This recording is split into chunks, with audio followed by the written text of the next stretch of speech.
नवा संस्कृताय मित्रों, आप सभी का अपना यूट्यूब चैनल विजय हुई क्लासेस में जुड़ने के लिए सभी को बहुत बहुत धन्यवाद। आज जो है टेट और सुपर टेट और आल टेट, सी टेट और अन्य भी परीक्षाओं में आपको बहुत ही इम्पोर्टेंट आज का जो है पहला प्रैक्टिस सेट जो आपके सी टेट और यूपी टेट और सुपर टेट होने वाली परीक्षा है उसके लिए बहुत इम्पोर्टेंट होगा। शब्द रूपों से जो प्रश्न है उनसे हमने लिया है। तो पहला प्रश्न है, जिन शब्दों के अंत में कोई स्वर होता है वे कहलाते हैं।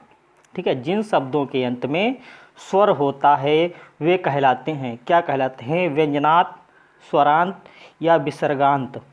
जिनके अंत में विसर्ग होता है उनको विसर्गांत कहते हैं, और व्यंजन जिनके अंत में व्यंजन होता है उन्हें व्यंजनांत कहते हैं।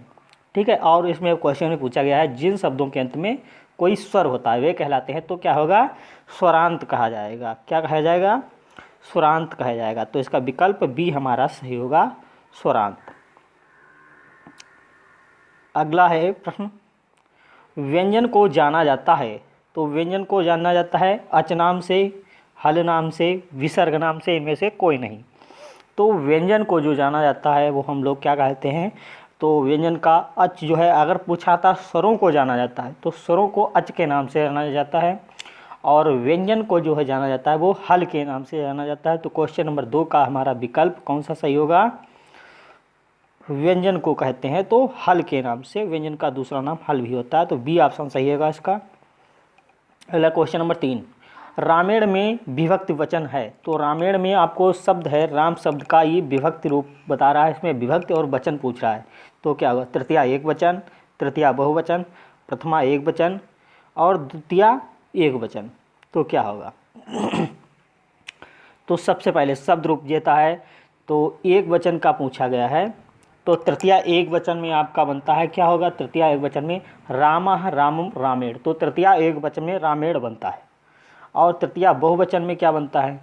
तो तृतीया बहुवचन में रामेह बनता है।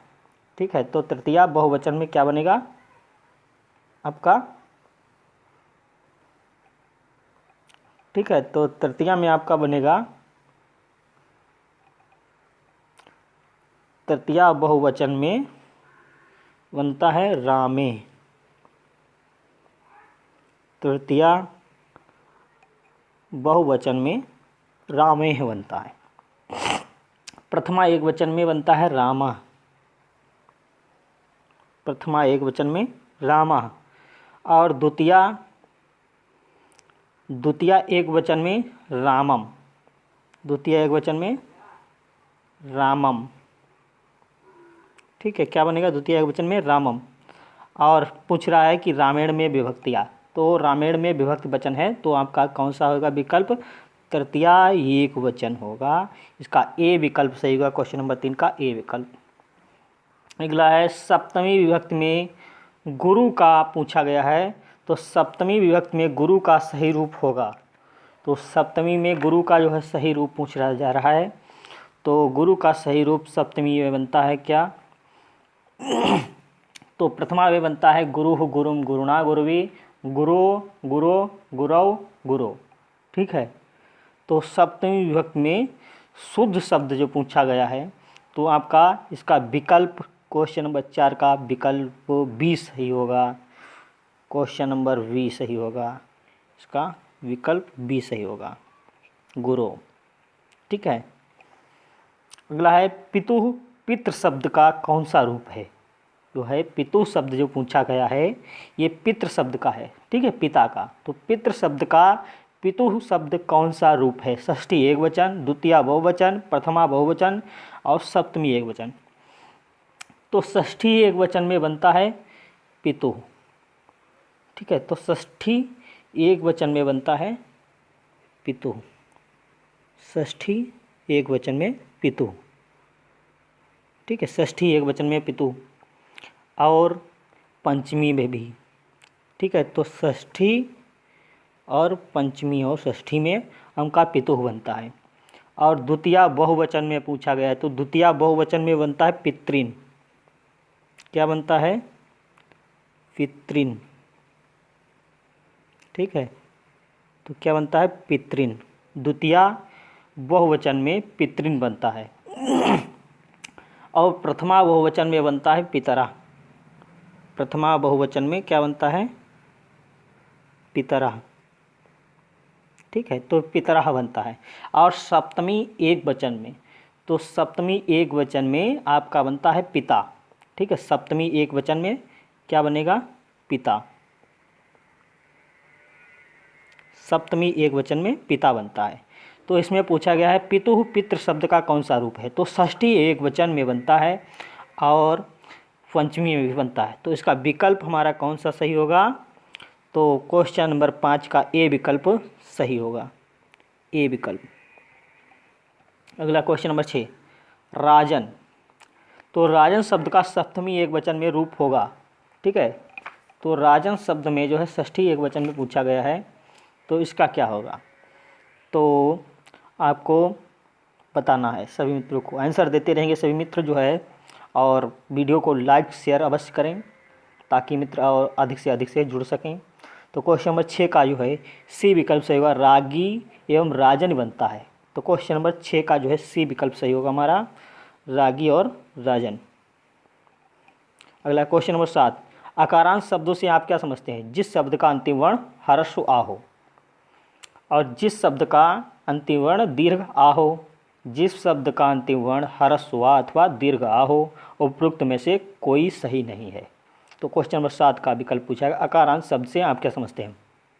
जिस शब्द का अंतिम वर्ण ह्रस्व आ हो उसको बोलते हैं अकारांत। जैसे राम, राम में जो अंतिम वर्ण है वो ह्रस्व आ है, राम में माँ में आ जुड़ा है। तो इसका विकल्प हमारा कौन सा सही होगा? ए विकल्प हमारा सही होगा, उत्तर ए हमारा सही होगा। अगला है कृष्ण का षष्ठी द्विवचन में रूप बनेगा। तो कृष्ण का जो षष्ठी द्विवचन में रूप बनेगा, तो कृष्णों, कृष्णस्य, बी ऑप्शन कृष्णों, सी ऑप्शन कृष्णानाम और कृष्णायो। तो क्वेश्चन नंबर 8 का जो है तो षष्ठी द्विवचन में पूछा गया है, तो षष्ठी द्विवचन में कृष्णयो बनता है, सप्तमी में भी कृष्णयो बनता है, जैसे रामयो, रामयो। तो आपका विकल्प हमारा सही होगा डी विकल्प, क्वेश्चन नंबर 8 का डी विकल्प सही होगा। अगला है क्वेश्चन नंबर 9, शब्द रूप के संदर्भ में असत्य कथन। तो ए विकल्प दिया, शब्द रूप बनाने के लिए शुभ प्रत्यय जोड़ा जाता है। शुभ प्रत्ययों की संख्या 22 है। महर्षि पाणिनि ने सुप्त से संपन्न रूप को पद नाम दिया है। हाँ, सुप्त तिङंतम पदम, ये तो सही है। संज्ञा शब्द रूपों से संबोधन में, संज्ञा शब्द रूपों में संबोधन में प्रथमा विभक्ति होती है, ये भी विकल्प सही है। और शब्द रूप बनाने के लिए शुभ प्रत्यय जोड़ा जाता है, ये भी सही है। लेकिन शुभ प्रत्ययों की संख्या 22 नहीं 21 होती है। तो विकल्प हमारा असत्य कथन पूछना था, तो असत्य कथन हमारा हो गया है बी ऑप्शन सही होगा, असत्य कथन। शुभ प्रत्ययों की संख्या 22 ना हो करके 21 होती है। ठीक है, 21, शुभ प्रत्यय 21।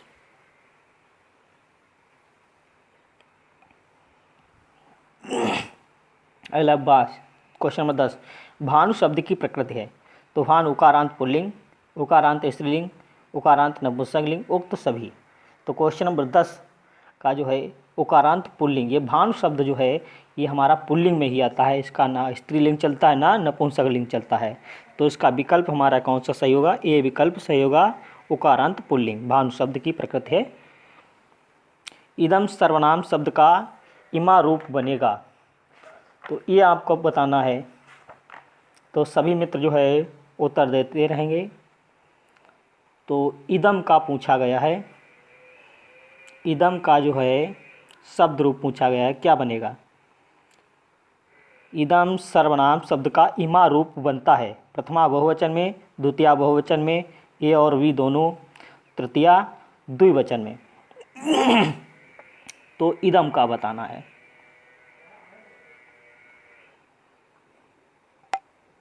ठीक है, तो सभी मित्र उत्तर देते रहें इसका।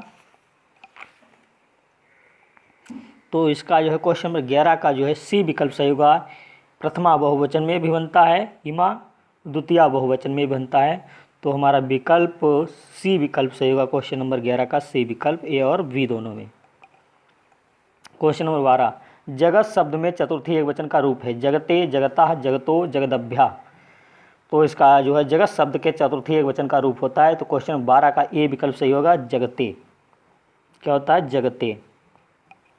अगला क्वेश्चन नंबर 13, तत् शब्द सर्वनाम शब्द का षष्ठी विभक्ति का रूप है। तत् शब्द जो है, तत् सर्वनाम शब्द का षष्ठी विभक्ति का रूप होगा। तेन, तस्य, तस्मिन, तस्मै। तो क्या होगा, तो पूछा गया है तत्, ठीक है। तो तत् का पूछना बताना है, तत् सर्वनाम का षष्ठी विभक्ति का रूप। तो षष्ठी विभक्ति में आपको बताना है क्या बनेगा इसका।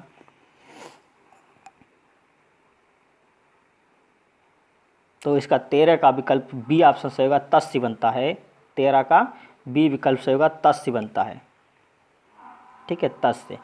इसका रूप चलता है सह तौ ते, तम तौ तान, ते ताभ्याम ते, तस्मै ताभ्याम तेभ्या, तस्मात् ताभ्याम तेभ्या, तस्य तयो तेषां, तस्मिन् तयो तेषु। ये चलता है, ठीक है। तो ये चलता है सह तम तेन तम तस्मै तस्मात् तस्य तस्मिन्। एक वचन में चलता है सह तम तेन तस्मै तस्मात् तस्य तस्मिन्। और द्विवचन में चलता है आपका तौ ताभ्याम ताभ्याम तयो तयो। और बहुवचन में क्या चलता है, ते तान तय, तेभ्या तेभ्या तेषाम तेषु, ठीक है। तो षष्ठी विभक्ति का पूछा गया है। तो षष्ठी विभक्ति जो आपका है वो तस्य बनता है एक वचन में। तो बी इसका सही आंसर होगा। अगला क्वेश्चन नंबर 14, तस्मै में विभक्ति है। तो तस्मै में विभक्ति पूछा गया है। तो क्वेश्चन नंबर 14 का जो है डी विकल्प से होगा, चतुर्थी एक वचन में बनता है तस्मै। डी विकल्प इसका सही होगा, चतुर्थी। अगला क्वेश्चन नंबर 15, भानुना में विभक्ति है। तो द्वितीया, तृतीया, चतुर्थी या पंचमी। तो भानुना में आपको बताना है कौन सी विभक्ति होगी। तो भानु का शब्द रूप चलता है भानु भानुम भानुना भानवे, भानो भानो भानो भानु, भानु भानु भानुभ्याम भानुभ्याम भानुभ्याम भानवो भानवो हे भानु। और बहुवचन में चलता है भानुवा भानुन भानुभी भानुभ्या भानुभ्या भानुनाम भानुष हे भानुवा। तो आपको भानुना में विभक्ति बताना है। तो भानुना आपका तृतीया विभक्ति का बनता है। तो क्वेश्चन नंबर 15 का जो है बी विकल्प सही होगा, चलता है भानु भानु भानुना और चतुर्थी में भानुवे। तो आपका भानुना ये तृतीया का बनेगा। तो इसका बी विकल्प से होगा तृतीया। अगला क्वेश्चन नंबर 16, मुनि शब्द का षष्ठी विभक्ति एक वचन का रूप होगा। मुनि शब्द का षष्ठी विभक्ति एक वचन में बताना है, ये आपको बताना है। तो षष्ठी एक वचन में मुनेय, या ऑप्शन में बी ऑप्शन में मुने है, और सी ऑप्शन में मुनौ, और डी ऑप्शन में मुन्यो। ये मुन्यो कहीं नहीं बनता, तो ये डी विकल्प हमारा कट गया और 3 विकल्प बचे हैं, ठीक है। तो आपका जो है सप्तमी में मुनौ बनता है। सप्तमी में क्या बनता है, सप्तमी, सप्तमी एक वचन, सप्तमी एक वचन मुनौ। और मुनेह बनता है षष्ठी और पंचमी, षष्ठी और पंचमी, पंचमी और षष्ठी में। और मुनय ये आपका बनता है चतुर्थी, चतुर्थी एक वचन, चतुर्थी एक वचन में मुने बनता है। और षष्ठी विभक्ति एक वचन का रूप पूछा गया तो मुने। इसका विकल्प हमारा कौन सा सही होगा, बी ऑप्शन सही होगा। क्वेश्चन नंबर 16 का बी विकल्प सही होगा, मुनेह बनता है। गो शब्द का षष्ठी बहुवचन का रूप होगा। तो गोनाम, गोवाम, सी ऑप्शन में गवाम, डी ऑप्शन में गवानाम। तो 17 का आपको बताना है। तो 17 का जो है गोनाम गोवाम ये रूप नहीं बनते हैं। तो षष्ठी विभक्ति बहुवचन का रूप बनता है। तो सी विकल्प से होगा, गवाम बनता है, गवाम। सी विकल्प से होगा क्वेश्चन नंबर 17 का। अगले क्वेश्चन नंबर 18, पितृ शब्द के प्रथमा बहुवचन का रूप है। तो पितरा, पितरा या पितरा, पितारा ये बनता है। तो पितारा कहीं नहीं बनता है, पितरा तो बनता है, ठीक है। तो ये बताना है आपको पिता का शब्द, ठीक है। तो पितरा जो है आपका प्रथमा बहुवचन में बनता है, ये सी वाला विकल्प, प्रथमा बहुवचन, ठीक है। तो हाँ, प्रथमा बहुवचन में, बहुवचन के प्रथमा में, बहुवचन प्रथमा में बनता है पितरा। और ये भी गलत है, पितरा, ये दोनों विकल्प गलत हैं। ये पित्रः, ठीक है। और जो है ये भी विकल्प हमारा गलत है, ये पितृ का ही शब्द रूप बताया गया है। तो हमारा बचा क्या, सी विकल्प बचा है। तो सी विकल्प सही होगा। प्रथमा बहुवचन में रूप बनता है तो पितरः बनता है, तो इसका सी विकल्प सही होगा। क्वेश्चन नंबर 19, नदी शब्द का द्वितीय बहुवचन का रूप होगा। नदी शब्द का द्वितीय बहुवचन, तो सभी मित्र इसका आंसर देंगे।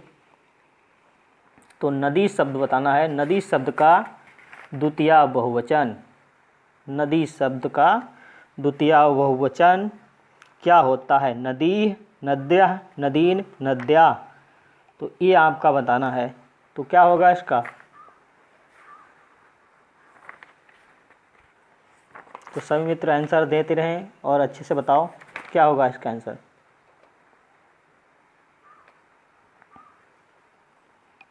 तो ये बनता है द्वितीय बहुवचन में आपका बनता है नदी, ये विकल्प सही होगा, नदी। ठीक है, नदी। अगला है क्वेश्चन नंबर 20, निम्नलिखित वर्गों में चतुर्थी विभक्ति के रूप किस वर्ग में है, का, कौ, तम, तौ, तस्या, ताभ्याम, तस्से, ताभ्या। तो क्वेश्चन नंबर 20 का जो है डी विकल्प होगा, तस्से, ताभ्या, ये चतुर्थी विभक्ति के रूप वर्ग में आते हैं। तो डी विकल्प इसका सही होगा, तस्से, ताभ्या। अगला क्वेश्चन नंबर 21, इस्मद शब्द का पंचमी एक वचन, इस्मद शब्द का पंचमी एक वचन में बताना है आपको। ठीक है, तो इस्मद शब्द, इस्मत शब्द का पंचमी एक वचन तो बनेगा, इसका क्या बनता है,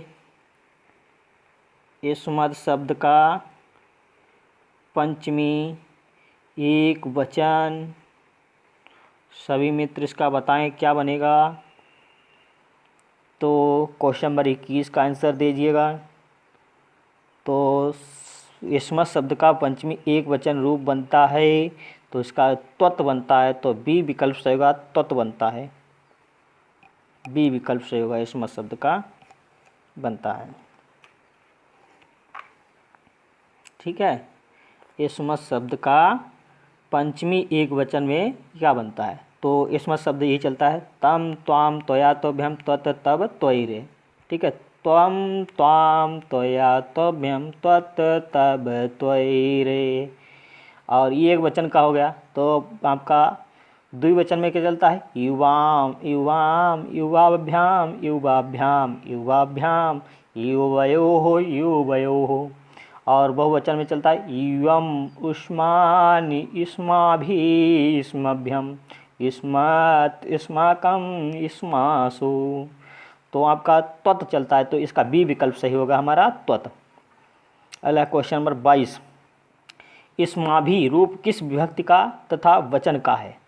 अभी हमने बताया है एवं, ये बहुवचन में आता है। ठीक है, तो ये आएगा बहुवचन में, इस्माभि, एवं, इस्मान, इस्माभि, ये तृतीया बहुवचन का है, तो बी विकल्प से होगा इसका तृतीया बहुवचन, बी विकल्प से होगा तृतीया बहुवचन। अगला क्वेश्चन नंबर, ये लास्ट क्वेश्चन है 23, अस्मत् शब्द का चतुर्थी एक वचन का रूप होगा। अस्मत् शब्द चतुर्थी एक वचन रूप, तो इसके शब्द रूप क्या चलता है, तो अस्मत् का देखिए, अस्मत् माने मैं, अहम, मया, मह्यम, मत, मम, मयि रे, अहम, मया, मह्यम, मत, मम, मयि रे, आबाभ्याम, आबाम, आबाम, आबाभ्याम, आबाभ्याम, आभभ्याम, आवयोः, आवयोः। और बहुवचन में चलता है, वयम, अस्मान, अस्माभि, अस्मभ्यम, अस्मत्, अस्माकं, अस्मासु। तो एक वचन में पूछा गया, चतुर्थी एक वचन है, तो क्या चलता है, अहम, मया, मह्यम, मत, मम, मयि रे। तो बनता है इसका सी विकल्प से होगा, मह्यम बनता है। ठीक है, मया जो है आपका पहला ए ऑप्शन ये है, ये तृतीया एक वचन का होगा। और जो अस्मत् शब्द ये बनता है, अस्मत् होगा आपका पंचमी बहुवचन में अस्मत् बनता है। और मह्यम जो बनता है चतुर्थी एक वचन में बनता है, और माम बनता है द्वितीया एक वचन में। ठीक है, तो ये आपका सी विकल्प से होगा, मह्यम, सी विकल्प से होगा, मह्यम। तो ये आपका लास्ट प्रश्न था। तो सभी मित्रों को हमारे साथ बने रहने के लिए बहुत बहुत धन्यवाद। और वीडियो अच्छा लगे तो लाइक, और वीडियो को अधिक से अधिक मित्रों को शेयर करें। और जो नए मित्र हमारे साथ जुड़ रहे हैं वो चैनल को सब्सक्राइब करें और बेल आइकन को प्रेस करें, ताकि हमारे द्वारा वीडियो आप सभी तक समय से पहुंच सकें। तो सभी मित्रों को बहुत बहुत धन्यवाद हमारे साथ बने रहने के लिए। नमः संस्कृताय।